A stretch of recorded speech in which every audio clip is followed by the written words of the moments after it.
guy might be the most athletic point guard in NBA history.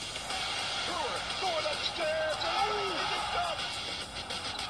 Derrick Rose, oh my goodness, what a slam! Uncontested, with a reverse slam dunk.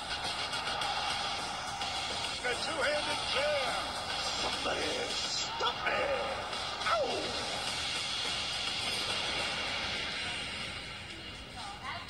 Year, there were an estimated 8.5 million people living in New York City. As a New Yorker, I can assure you, not all are Knicks fans, but it does look like all of them were interested in this trade with the Bulls. LeBron James fell by the wayside when it came to yesterday's news on social.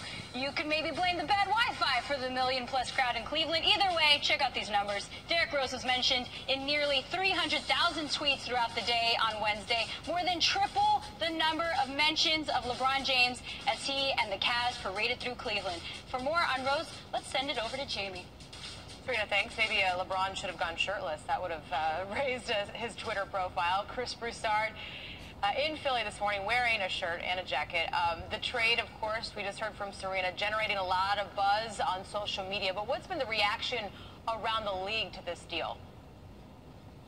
I'm sure there are those that may scoff at it or not like the trade, but everybody I've talked to thinks it's a great deal for the Knicks. They think not that they know if Derrick Rose is going to be an all-star caliber player, but they feel like the Knicks gave up nothing.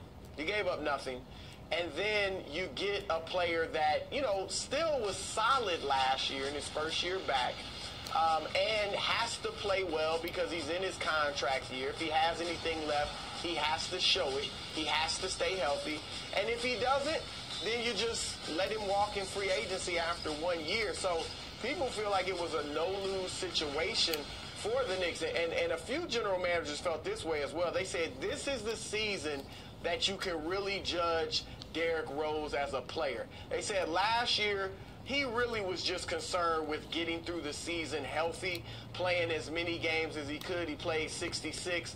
And I talked to Derrick plenty of times last season, and he thought he was playing great, and mainly that was just because he remained healthy, and he was actually able to play consistently. So this year, after that type of season and an off season of rehab, this is the year you'll really be able to find out if he can ever be close to the player he was during his MVP run. So again, everybody I talked to thought it was a great deal for the Knicks. Yeah, and maybe perhaps that change of scenery will help as well. Chris Broussard in Philly all day and night getting you ready for the draft. We'll be joined by Kevin a little bit later this afternoon. For more of the Derrick Rose trade, though, we go over to Randy.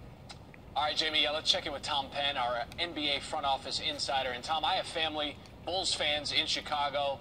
What up, Fairmans? They call this a lose-lose deal, Tom. How does this deal work out from a front office perspective for both teams?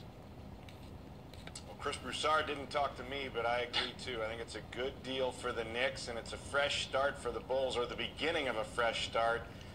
It's really focused on the Knicks because now Phil Jackson still has $35 million in cap space, and he can go shopping this summer, in next week, with the assets of Carmelo Anthony, Porzingis, and now Derrick Rose as the selling pieces. That should work for free agents, and the most gettable free agents are the bigs.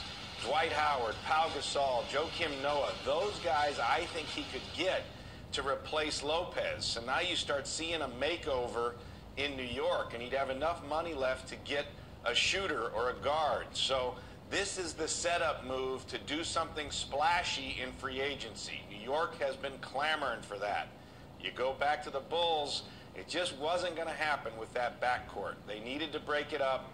They chose to trade Derrick Rose.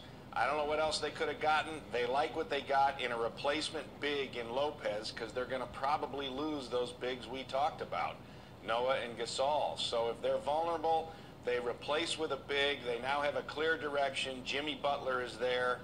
So it'll be very interesting to see how the rest of this summer, and that really occurs in the next 10 days, how the rest of this summer plays out by remaking these two teams. Slow start for Rose a year ago, obviously, but in 21 games after the All-Star break, he did average better than 17 points per game. That's Tom Penn with the insight for us on SportsCenter AM. We're going to look ahead to tonight's draft when we come back. A sports science look